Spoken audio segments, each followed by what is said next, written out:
Ningún universal es algo existente fuera de la mente, de uno u otro modo, sino que todo aquello que es predicable de muchas cosas está, por su misma naturaleza, en la mente, sea subjetiva u objetivamente. Y ningún universal pertenece a la esencia de ninguna sustancia. Guillermo de Ockham, comentario a las sentencias.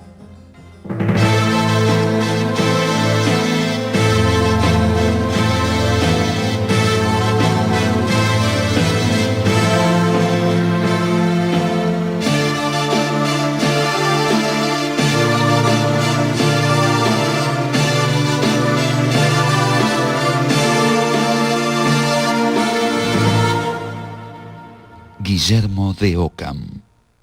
Guillermo de Ockham es un filósofo británico. Nació en las Islas Británicas, en la ciudad de Ockham, sobre fin del siglo XIII. Nació en 1290 aproximadamente, en 1295, y murió como consecuencia, como víctima de la peste negra, la peste bubónica, en el año 1350. En Múnich. Él nace en Ockham, precisamente, que es una villa del condado de Surrey, al sur de Londres. Él en la primera juventud, en los primeros años de su juventud, entra en la orden franciscana de los frailes menores y inmediatamente ingresa en Oxford a estudiar entre 1312 a 1318, donde se recibe. Lo primero que hizo después de estudiar en Oxford fue enseñar en Oxford. Fue comentar las famosas sentencias de Pedro Lombardo. Las sentencias de Pedro Lombardo eran una especie de compendio de todo el saber teológico que había sido resumido por Pedro Lombardo en ese libro llamado Liber Sententiarum, que quiere decir libro de la sentencia, o sea, de las doctrinas, de las tesis, si ustedes quieren. Había un bienio pensado para el comentario a las sentencias como trabajo intelectual dentro del medioevo. En el primer año era pertinente la consideración del tema de Dios uno y trino. Se consideraba además el problema de la creación, los ángeles, el hombre, el mundo en general. Y en un segundo año se trataban ya la encarnación y los sacramentos. Bueno, en el bienio que Ockham realiza este estudio y comenta las sentencias, ya se comienza a advertir cierta influencia hostil en el medio con relación a su trabajo intelectual. Y, esta hostilidad cada vez es ciertamente más fuerte.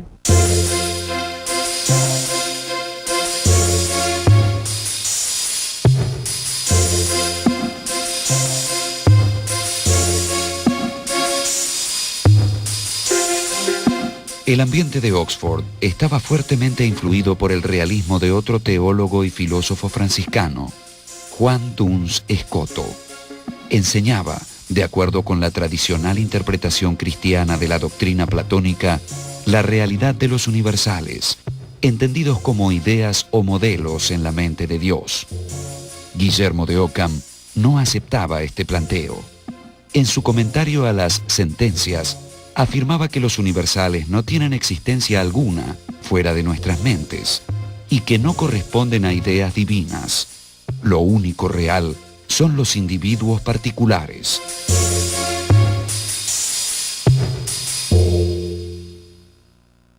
Su temática principal para diferenciarlo de todo lo que fue la metafísica medieval es una afirmación radicalizada del individuo y del singular, y de la persona singular y concreta, en la filosofía, dentro de lo que la filosofía anterior era un concepto más universal.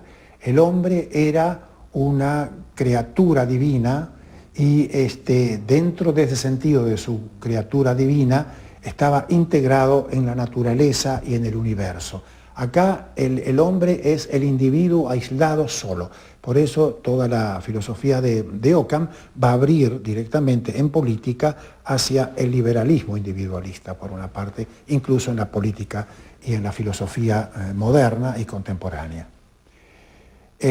Además, en ruptura con toda la metafísica que era de las nociones de los universales, nociones de ideas generales, de principios universales de géneros y especies, él afirma un empirismo radical, la experiencia inmediata de lo que se puede contener en la observación empírica e inmediata del hecho de la percepción. Los términos de nuestras proposiciones, lo único que significan, dice Ockham, son conceptos de nuestra mente. Por eso el único lugar donde existen los universales es inánima, o sea, en el alma del hombre.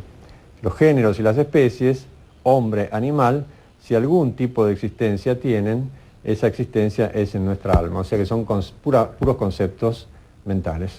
Bueno, en realidad este tema de los universales forma parte de un totum, digamos así, que constituyen los tres principios fundamentales, yo diría las claves de bóveda del pensamiento occamista. Primer principio de individualidad de todo lo real. En lo real, en la realidad, todas las cosas son individuales, no hay realidades universales. Es incuestionable el individuo, dice Ockham. Tan incuestionable es que querer, digamos, objetarlo sería algo semejante a querer examinar la luz del sol y para ello encender una candela. A lo único que puede llevarnos esto es a la ofuscación de la vista.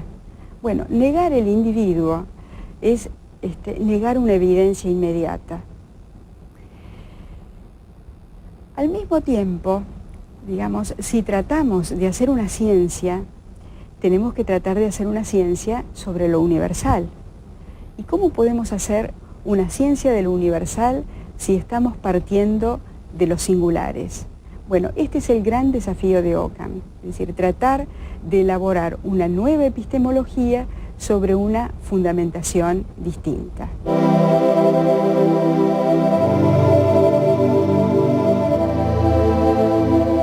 Si solo el individuo es real, no hay un orden esencial que el estudioso deba desentrañar, sino que todo orden es impuesto a la realidad por el mismo estudioso en su acto de organizar conceptualmente los múltiples entes individuales. Los entes no van a estar organizados y clasificados según una previa ya atribución dada por la naturaleza con un carácter definitivo, sino por una clasificación y una categorización que el mismo científico va a imponer a sus hipótesis de trabajo.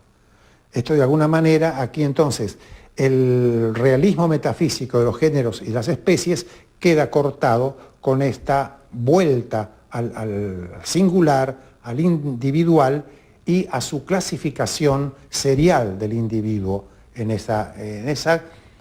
La serie se va a organizar de acuerdo a lo que el científico le interesa agrupar, los objetos, los entes para una determinada investigación.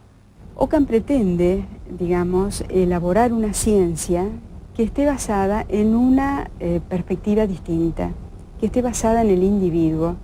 Y esa ciencia basada en el individuo es su modo de reaccionar en defensa de la omnipotencia divina. El segundo principio es el principio de omnipotencia divina.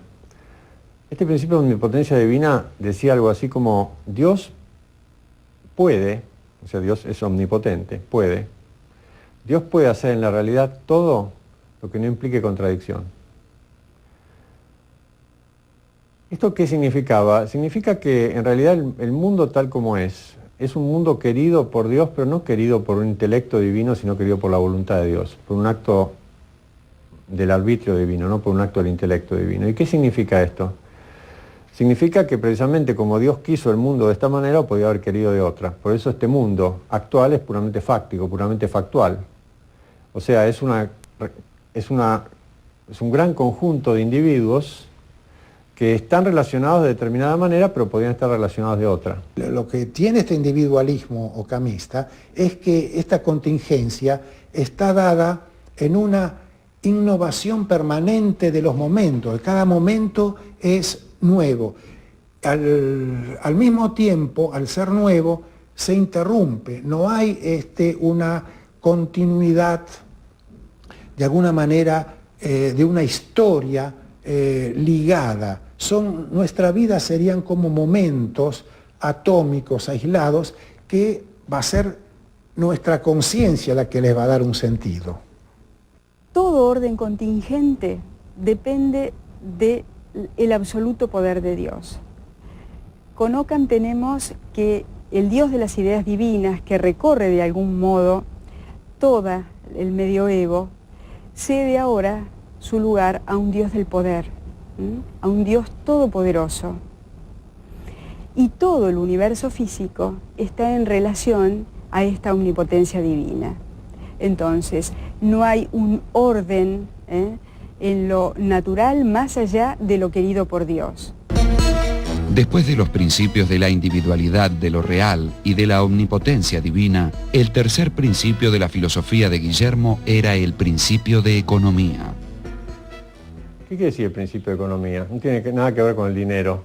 Es el principio según el cual, para explicar la realidad, no hay que recurrir a la creación o a la hipostatización, digamos así, de otros principios que expliquen esa realidad. O sea, para explicar la realidad hay que recurrir a la menor cantidad de principios posibles o de realidades posibles. No debemos crear entes para explicar otros entes a la luz de estos entes. El vulgo, digamos, ha explicado este principio de economía utilizando una metáfora, la navaja de Occam. ¿Qué quiere decir la navaja de Occam?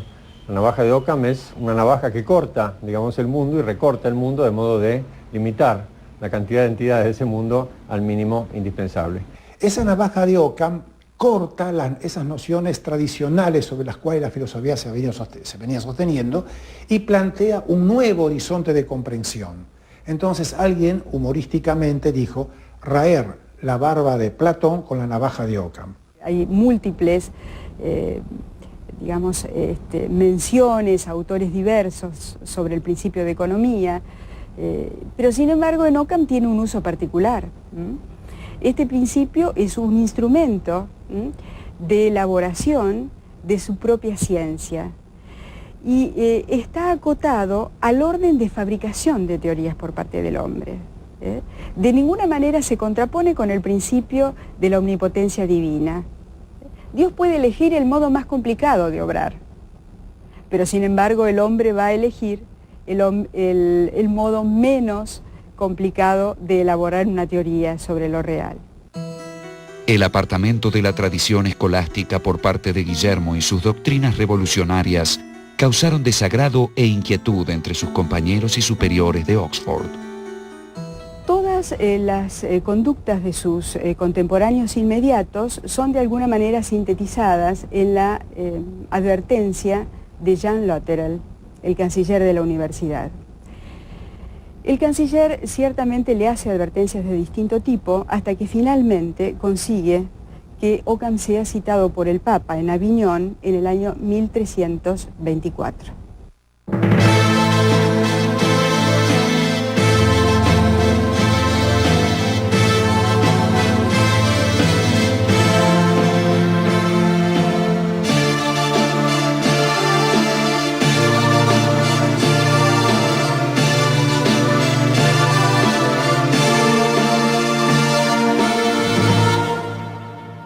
Guillermo de Occam.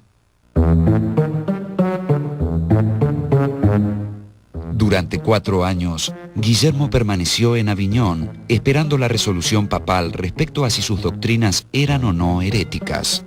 Las mayores dificultades se centraban en las opiniones del joven filósofo sobre las relaciones entre fe y razón y su impugnación de las pruebas de la existencia de Dios. Con relación a el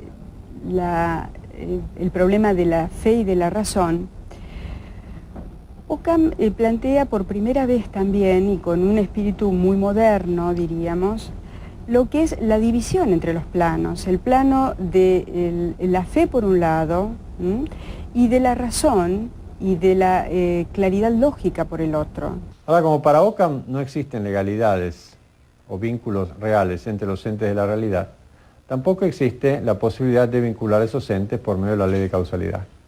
En consecuencia, como no es posible vincular a los entes a través de la ley de causalidad, tampoco es imposible construir una cadena de entes hasta llegar al primer ente, digamos así, que sería Dios. Por eso es imposible para Occam también demostrar la existencia de Dios. La existencia de Dios es una afirmación que queda reservada a la teología y que no puede ser formulada por la razón filosófica.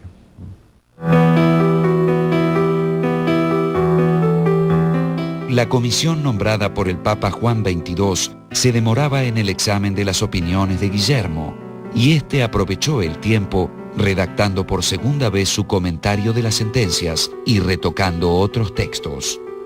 También escribió una suma lógica completa, desarrollando ideas que ya había apuntado en un tratado escrito en Oxford. La solución que da Occam en esto, tanto en el Tratado de Logia como en la Suma de Logia, como en otras de sus obras, es que el hombre, en este hombre, como se dijo, que es un individuo, digamos, aislado de todo contexto metafísico, sino que está él mismo puesto frente a la realidad inmediata y contingente y empírica. Sin embargo, ese hombre tiene una capacidad de conceptualizar sus sentimientos. Entonces habría una conceptualización de pulsiones profundas de la vida, ¿no? El amor, el goce, la alegría, el disfrute, la queja, todo lo que sean las pulsiones elementales de la vida, que son como ese lenguaje que dice San Agustín, que es anterior a todo idioma. Ahí ese no tiene idioma, es un idioma como neutro, y hay que nombrarlo. Pero al nombrarlo se produce entonces como esa arbitrariedad. En Aviñón, hacia 1328, Guillermo de Occam se encontró con el general de la Orden Franciscana, Miguel de Cesena, que había sido citado por el Papa para responder por sus opiniones en torno a la pobreza. También conoció allí al emperador Luis de Baviera.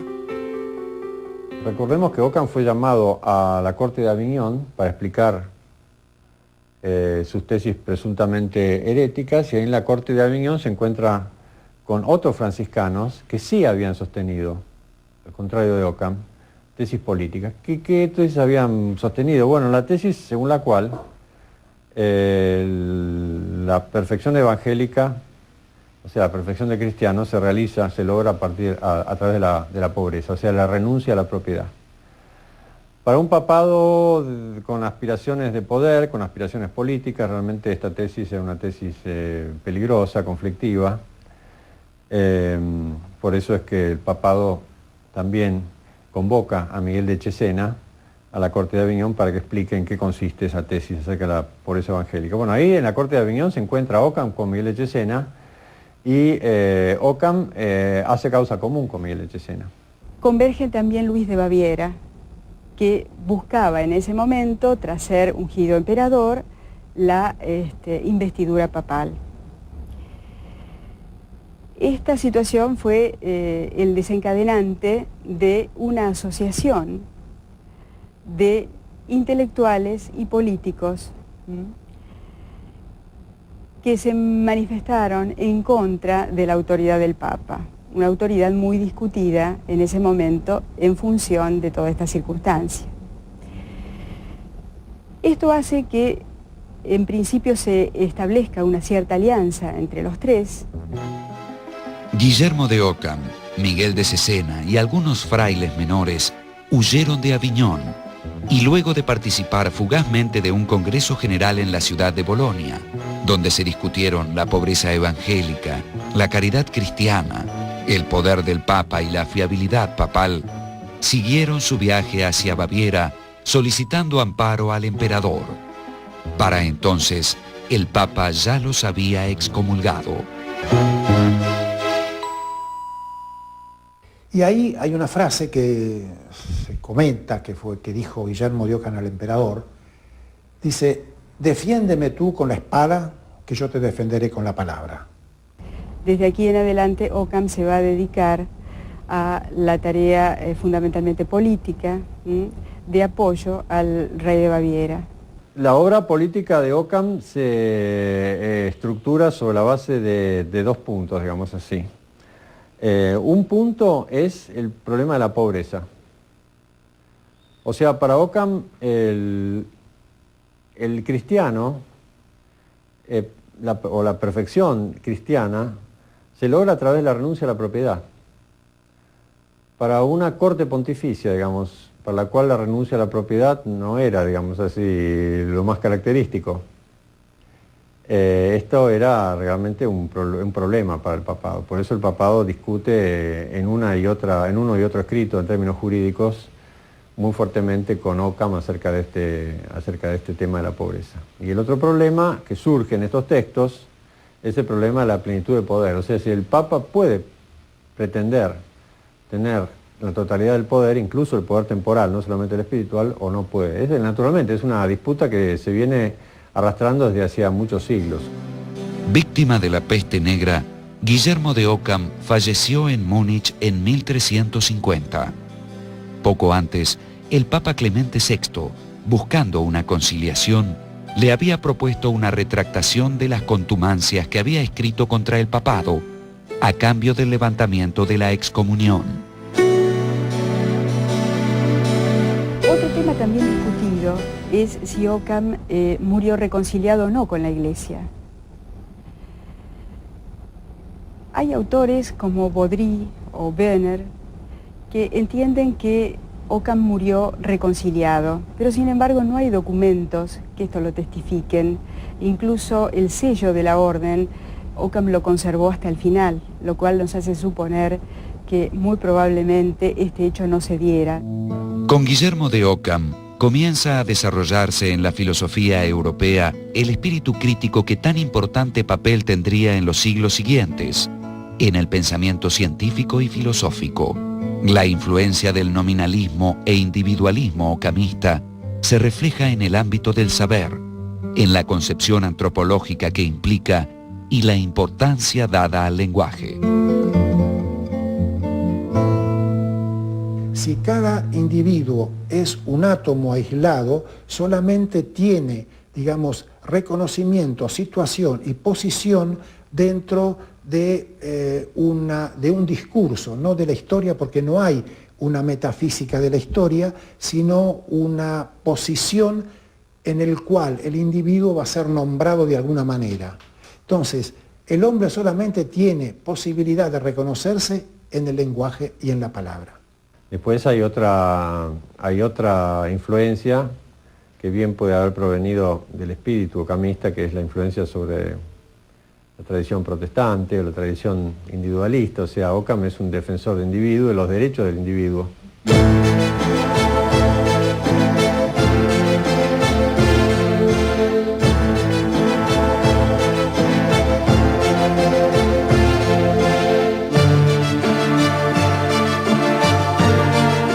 Su influjo se percibe en los movimientos religiosos y políticos inmediatamente posteriores, en el postulado de la separación de Iglesia y Estado, en el respeto por los derechos del individuo, en la defensa de la libertad de conciencia y en la repulsa de cualquier imposición dogmática. Fue quizás el último medieval y a la vez el primer moderno, el primer filósofo crítico.